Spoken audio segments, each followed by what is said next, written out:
The most misunderstood subject for the UPSC prelims is environment and ecology. हमें लगता है कि ये सब्जेक्ट काफ़ी रैंडम है, कहीं से भी क्वेश्चंस आते हैं, कुछ भी पूछ लेते हैं, बट ऐसा है नहीं. Definitely it's a tough subject, but it is a subject where we can get an edge. Hello and welcome to Clarity for UPSC. I am Dr. Shivan, and in this video I'll be discussing the complete strategy for reading environment and ecology for UPSC prelims 2026. Let's get started. सबसे पहले हम prelims का syllabus देखते हैं. तो prelims के syllabus में UPSC has specified some things that they will talk about general issues of environmental ecology, biodiversity and climate change. अब एक झूठ थोड़ा सा यहाँ पर लिखा है that do not require subject specialization, but अगर आप क्वेश्चंस देखोगे you do need a certain level of specialization to deal this subject in a proper manner. अब वेटेज की बात करते हैं. If you look at the environment questions in UPSC, every year the weightage seems to be varying a little bit, but an average of 15 questions is there. अब ये दिखता तो है आपको इन 15 questions में कि हाँ यार 15 question है, मतलब 30 नंबर है, but the point here is that there are some questions that are solvable and some that are not. तो मैं कहूँगा that on average every year there are at least 8 solvable questions here, and बाकी yes there are some random questions as well. But these 8 marks or these 8 questions, consequently 16 marks, are also fairly important for us because ये ऐसी चीज़ नहीं है जो हम skip कर दें. तो 15 क्वेश्चन है, मतलब सब्जेक्ट को अपना टाइम देना नेसेसरी है. ये वेटेज टेक्निकली पॉलिटी जितनी वेटेज है. Now, if we look at the trends in the past 10 years, where have the questions come from? तो पहला पार्ट है एनवायरनमेंट का, और इससे हम एनवायरनमेंट को उसके थीमेटिक एरियाज में डिवाइड भी कर सकते हैं. The first part is ecosystem, biodiversity and protected areas. अब यहाँ पर हमें क्या पढ़ना होता है? यहाँ हमें पढ़ने हैं basically the basics of ecology. What are pioneer species? What is ecological succession? What is habitat? What is niche? What are ecosystem services, etc. Biodiversity वाले पार्ट में तो आपको पता ही है, हम यहाँ पर स्पीशीज के बारे में पढ़ते हैं और हम नेशनल पार्क्स के बारे में पढ़ते हैं. So these are the broad things that we read here, and this is the most important part of this subject. The fact is कि 2025 में they did not ask a lot of questions from here, but that does not invalidate its importance. Just because एक साल नहीं पूछा इसका मतलब ये नहीं है हम इसको पढ़ेंगे नहीं. हम पूरे 10 साल लगा के इसको पढ़ेंगे properly in detail. अब the second most important area is this: conventions, organizations and climate change. यहाँ पर we have to understand the various conventions at the United Nations level. For example, the Framework Convention to Combat Climate Change, जहाँ पर COP29, COP30, Paris Deal इनकी बात होती है. Then there is the Convention on Biological Diversity and the Convention to Combat Desertification. तो Stockholm में क्या हुआ, रियो में क्या हुआ, रियो +20 में क्या हुआ, सस्टेनेबल डेवलपमेंट का आइडिया कब आया. This is fairly important and you do get a lot of questions from here. But they are largely inspired from current affairs. पिछले 2-3 साल की कन्वेंशंस बहुत इंपॉर्टेंट हैं. उससे पहले की कन्वेंशंस में they would probably just ask you some concept. तो 2-3 साल की डिटेल में और उसके पहले की ब्रॉडली कंसेप्चुअल लेवल पे हमें पढ़ना है. Third most important area in environment is laws and policies. यहाँ पर इंडियन एक्ट्स पे क्वेश्चन आते हैं. For example forest conservation act, wildlife protection act, compensatory afforestation and management act. ये सारी जो एक्ट्स हैं ये बहुत इंपॉर्टेंट है यहाँ पर, and they do ask some questions here as well. जो फोर्थ एरिया बचता है, and I club this together, is renewable energy and pollution. Last year इस एरिया पे काफी फोकस था. Things like acid rain, circular economy, the idea of green hydrogen and how we can stop the pollution going forward. इसमें हमारी नई technologies of renewable energy भी पूछी जाती हैं. So as you can see it's a fairly multidisciplinary subject, और इन 4 areas में हम इसको डिवाइड करते हैं. चारों एरियाज पे फोकस करना इक्वली इंपॉर्टेंट है. अब बहुत इंपॉर्टेंट चीज जो एनवायरनमेंट में है वो है पीवाईक्यूज. आप देखोगे कि बहुत बार पीवाईक्यूज रिपीट होते हैं एज थीम्स. हमें लगता है कि क्वेश्चंस रैंडमली पूछे गए हैं, बट वो रैंडम है नहीं. The themes of the PYQs are repeated in various manner. For example, ये एसिड रेन पे क्वेश्चन पहली बार पूछा था इन 2010. Then 2013 में they again asked acid rain, and then in 2022 they again asked acid rain, right? So these questions do keep repeating themselves. For example, this question on species where they had asked about the mahseer in 2019, and then again a question कि इनमें से कौन सा bird नहीं है, तो mahseer is a fish, and this question came in 2022. There are many examples like this. For example, these questions are all about the natural habitat of the species. So, natural habitat किस species का कहाँ है, that remains an important theme in environment.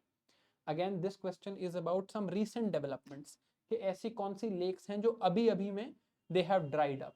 तो जैसे यहाँ पर भी ये question था 2018 में, and similar question came in 2022 about drying up of the lakes in West Africa. Right. So themes important हैं, उन थीम्स को एनालाइज करना जरूरी है. जैसे this question about national parks, तो national park again is a proper theme. अब environment को पढ़ने की सबसे बड़ी प्रॉब्लम ही ये है कि इसका बहुत मल्टी डिसिप्लिनरी नेचर है. एक तरफ यहाँ पर पॉलिटी है. पॉलिटी का कौन सा पार्ट है यहाँ पे, जो हमारी एक्ट्स हैं, इंस्टीट्यूशंस हैं, मैकेनिज्म्स हैं, वो इंपॉर्टेंट हैं. जैसे कि national green tribunal, the idea behind the Wildlife Protection Act, Environment Protection Act, etc. These are important.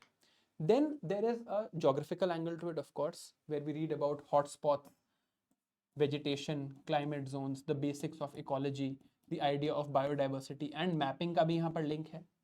Then there is a link of science and tech, pollution control, renewable energy इन पे. And there is also a link of international relations. अगर आप IR का context समझेंगे तो understanding conventions is also something that will become easier for us. तो ये चारों subjects यहाँ पर linked हैं, and that is what makes reading this subject slightly difficult. So how to deal with it? देखिए, सबसे पहले तो हमें समझना है कि concepts बहुत important हैं. जहां भी हम environment पढ़ें, the idea should not be to try and mug up from a current affairs compilation. Conceptual understanding होगी तो करंट अफेयर्स कंपाइलेशन भी हमें बहुत बेटर समझ आएगी.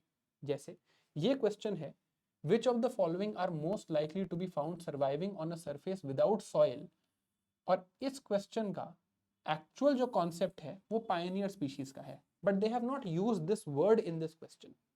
राइट. ऐसे काफी क्वेश्चंस आपको दिखेंगे. जैसे ये क्वेश्चन इज अबाउट को evolution. This question for example is about mutualism, but in words को यहाँ पर यूज नहीं किया गया है.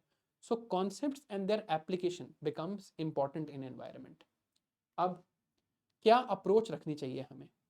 मेरे हिसाब से this is the approach we need to follow, and there are some changes I have made seeing the questions in the recent years. तो सबसे पहले तो आप ecology and ecosystem के basics समझो कि what is the meaning of ecosystem, what is ecology, what is niche, what is habitat, what is alpha biodiversity, what is beta biodiversity, etc. उसके बाद आप आइए बायोडाइवर्सिटी पे. बायोडाइवर्सिटी में ब्रॉडली अगेन बेसिक्स के बाद कंजर्वेशन ऑफ बायोडाइवर्सिटी कि यार नेशनल पार्क वगैरह होता क्या है, कम्युनिटी रिजर्व, कंजर्वेशन रिजर्व में फर्क क्या होता है, and you read about some species. Once you have understood this, you get a broad idea. Then you read about Indian government's measures such as legislations, and this should be read in consonance with climate change and conventions. For example, the Stockholm Conference was held in 1972, and that is the year when our Water Protection Act and Air Pollution Protection Act were passed, because they were largely inspired. Once the Convention on Biological Diversity was held after the Rio Convention in 1992, India ने भी अपना biodiversity protection rules pass किए, अपनी act biodiversity protection act बनाई, and largely वो inspired है. The idea of access and benefit sharing, the idea of giving the due credit to the traditional communities was mentioned in both places.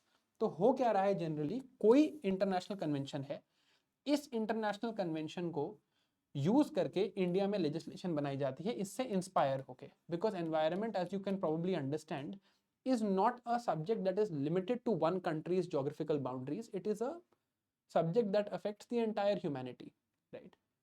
So again, there is a huge linkage here. इन चीजों को फिर साथ में पढ़ना चाहिए, better समझ आएगा. Then we read about pollution, और जब हम pollution को पढ़ें, pollution के साथ हमें link करना चाहिए idea of renewable energy and sustainable development. This is basically like कि pollution ये problem है, और इसको फिक्स करने के लिए ये रिन्यूएबल एनर्जी और सस्टेनेबल डेवलपमेंट आया है. अब अगर आप यहाँ देखोगे, यहाँ मैंने मैपिंग को इंक्लूड नहीं किया है. मैपिंग को मैंने इसलिए नहीं इंक्लूड किया because the recent trend of questions is such that I believe mapping should be read separately as a complete subject.